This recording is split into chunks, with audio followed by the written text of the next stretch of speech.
Hi readers, welcome back to my channel, Lila Wanders and Reads. Lee here. It is very bright today, so sorry I can't control the sun, and I'm not even mad about it being bright.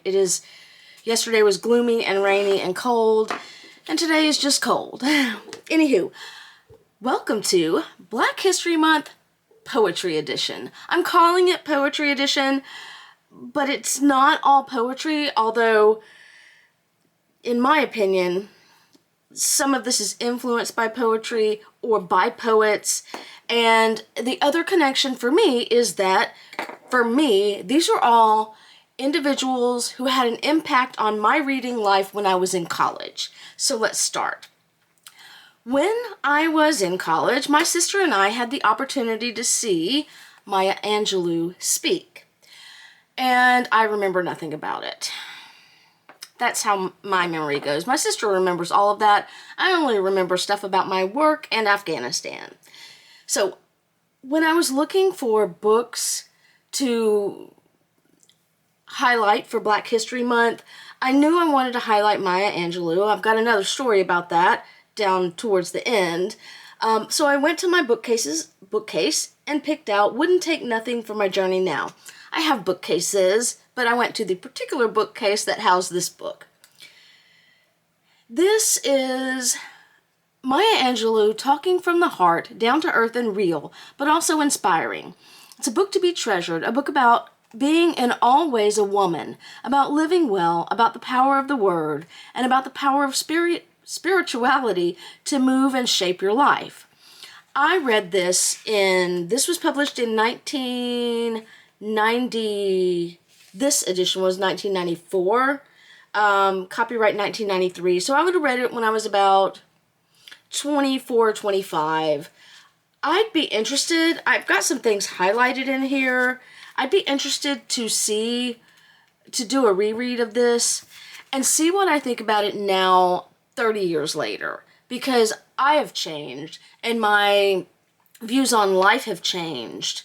And speaking of change, one of the things that I highlighted in my mid-20s from this book was what you're supposed to do when you don't like a thing is change it. If you can't change it, change the way you think about it. Don't complain. So again, I would really love to reread this, and I probably could. It is only 139 pages, and see what I think about it now. Would I underline the same things? I certainly would about the change. There's still time before the end of the month. I might do a reread on that. Next up,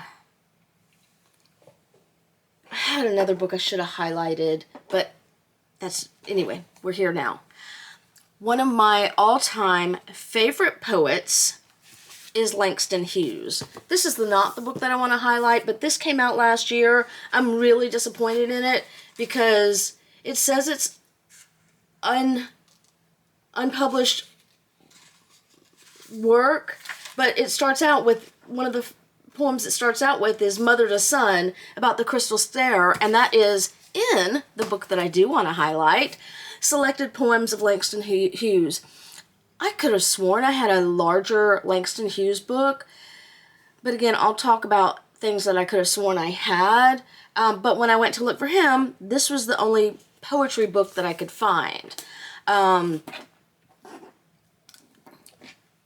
With the publication of his first book of poems, The Weary Blues, in 1926, Langston Hughes electrified readers and launched a renaissance in black writing in America. The poems Hughes wrote celebrated the experience of invisible men and women, of slaves who brushed the boots of Washington, of musicians on Lenox Avenue, of the poor and the lovesick, of losers in the raffle of night. They conveyed that experience in a voice that blended the spoken with the sung, that turned poetic lines into phrases of jazz and blues, and that ripped through the curtain separating high from popular culture. They span the range from the lyric to the polemic, ringing out wonder and pain and terror, and the marrow of the bone of life.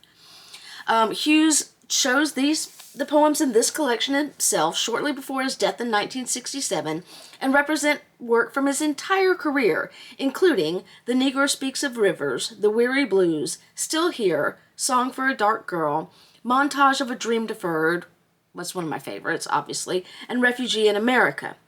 It gives us a poet of extraordinary range, directness, and stylistic virtuosity. When I was in college, again, I loved poetry. In high school, too. I still think I like poetry. I just don't read it as often, and I'm not as exposed to modern poetry as I was and would have been in college. One of my favorite poems in this, I'll kind of gist a little bit of it. It's called The South. The lazy, laughing South, with blood on its mouth, etc., etc. And I, who am black, would love her, but she spits in my face. And I, who am black, would give her many rare gifts, but she turns her back on me, etc., etc. I love Langston Hughes. If you've not read any of his poetry, I highly recommend it. He speaks to me. That's all I can say about that. I'm going to try not to knock things down. So next up is a book that I have not read because it is a story collection. And sorry, grabbing my phone, very important stuff here. I don't read short stories really well anymore. I don't have I'd prefer to sit down and read a long book from start to finish than to read chopped up short stories. Anywho, that is The Heart of Happy Hollow by Paul Laurence Dunbar. I do want to get to this. Paul Laurence Dunbar was born a slave in... I'm sorry, he was not. He was born in 1872 to parents who were enslaved in Kentucky before the Civil War. His parents were emancipated, yada, yada, yada. He died in, well,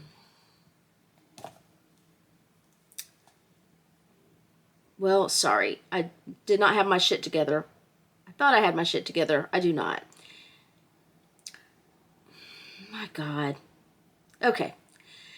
In 1906, he died of tuberculosis, which he had been diagnosed with in 1900. And at that time, it was almost always fatal.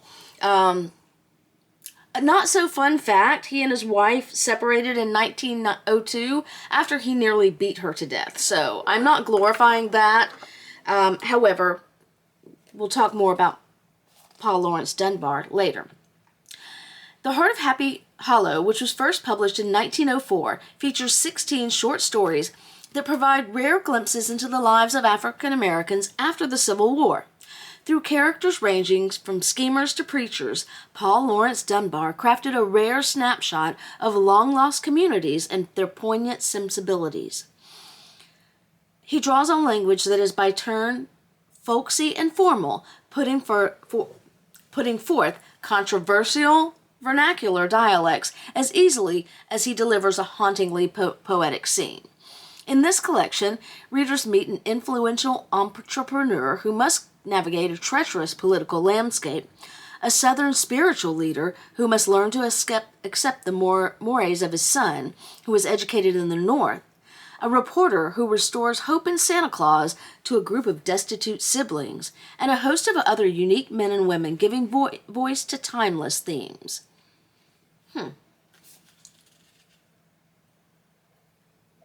gonna have to look into that one as well.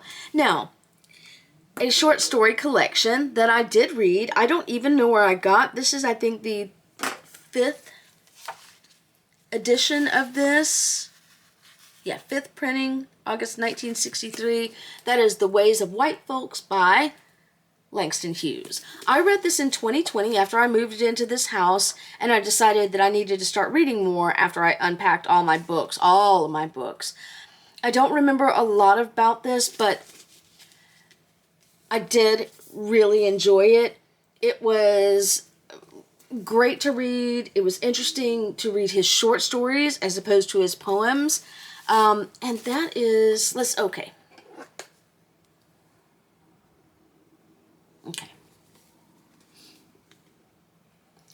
Carl van Vechten, who I don't know who that is, says, having written and published several volumes of poetry with great success, and having created a novel which has been generally accepted as the best novel yet to be composed by an American Negro, and leaving racial considerations aside, I don't think I have that novel. I'm going to look that up after this is over. I'm not going to stop and do it right now.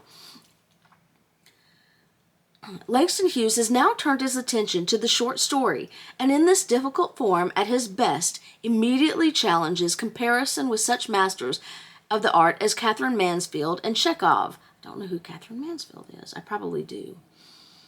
These stories represent a departure in technique. They are stories of relations between white and colored people described from the Negro point of view. With stories of white and colored people from the white point of view, we are well acquainted, but perhaps the Negro point of view has never before been so adequately represented.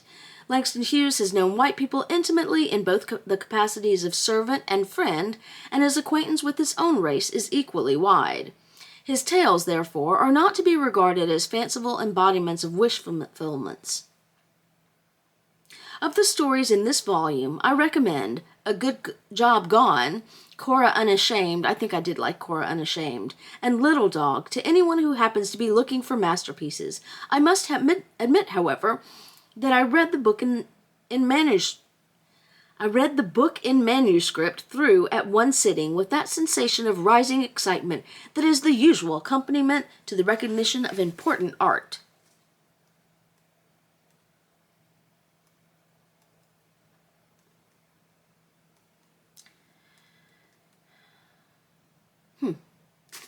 Anyway, I do recommend this. I'm not sure if you can find this anymore.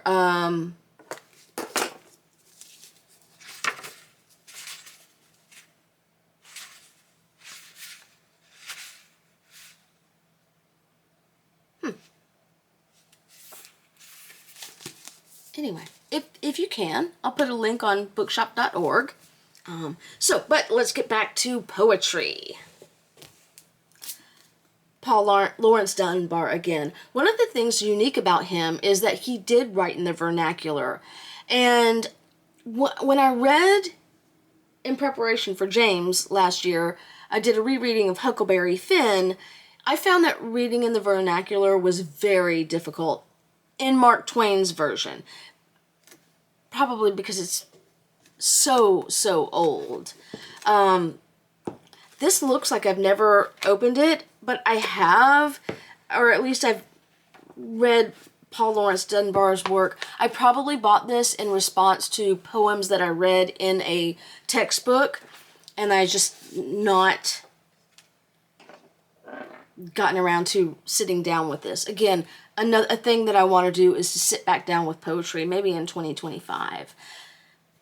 But before we get to the final book that I want to highlight, I would like to read a poem from here, and hopefully I don't violate anybody's copyright.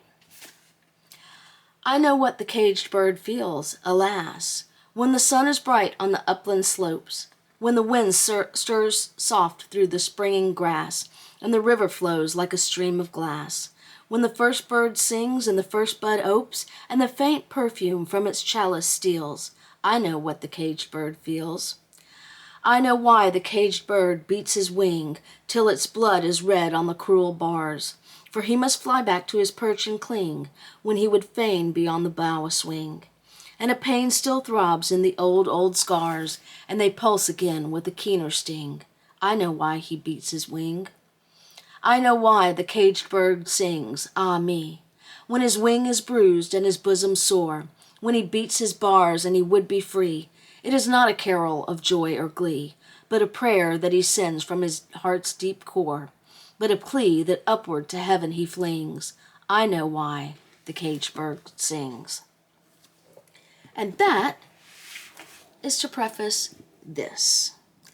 Maya Angelou, I Know Why the Caged Bird Sings, which was named after titled after Paul Laurence Dunbar's poem Sympathy, which is what I just read.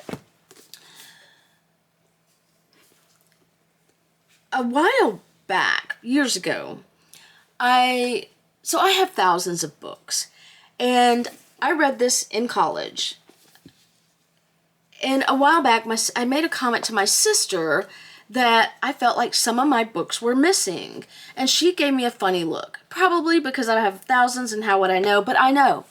And one of the books that was missing was I Know Why the Caged Bird Sings, so I had to go out and buy a copy of it, another copy of it. I will probably not reread this anytime soon, but this is a book that I feel that it's important to have. I only realized that I was missing it when I found this and there was no other Maya Angelou in my collection, and I've read this. My copy is missing. My copy is missing. Alicia. Anyway, if you've not read this, I highly recommend it. This one has a preface by Oprah. I will probably read that. Don't think I'll reread the whole book right now. James Baldwin, who I will probably talk about next week, says, I Know Why the Caged Bird Sings liberates the reader into life simply because Maya Angelou confronts her own life with such a moving wonder, such a luminous dignity. Here is a book as joyous and painful, as mysterious and memorable as childhood itself. I Know Why the Caged Bird captures the longing of lonely children, the brute insult of bigotry, and the wonder of words that can make the world right. Maya Angelou's debut memoir is a modern American classic, beloved worldwide. Sent by their mother to live with their devout, self-sufficient grandmother in a small southern town, Maya and her brother, Bailey, endure the ache of abandonment and the prejudice of the local po-white trash. At 8 years old and back at her mother's side in St. Louis, Maya is attacked by a man many times her age and has to live with the consequences for a lifetime. Years later, in San Francisco, Maya learns that love for herself, the kindness of others, her own strong spirit, and the ideas of great authors I met and fell in love with, William Shakespeare, so did I, Maya, so did I, will allow her to be free instead of imprisoned. Poetic and powerful, I Know Why the Caged Bird Sings will touch hearts and change minds for as long as people read. Damn it, Maya. Now you're making me want to read this. Now you're making me want to reread this. And I've got so many books to read. Anywho, if you've read any of these, I'd love to hear from you. If you have any other recommendations, particularly for poetry, Black American poetry in particular, please let me know, because right now I've got Paul Laurence Dunbar and Langston Hughes, and I feel like I've got one more, but I didn't feature here. One more poet. Anyhow, so that concludes this. I would really love to do a whole thing about poetry, and I would really love to get back into reading poetry. Maybe I'll put Paul Laurence Dunbar on my nightstand and read a poem or two before I go to sleep. Anywho, if you've read any of these, I'd love to hear from you. That is it for me. Happy reading.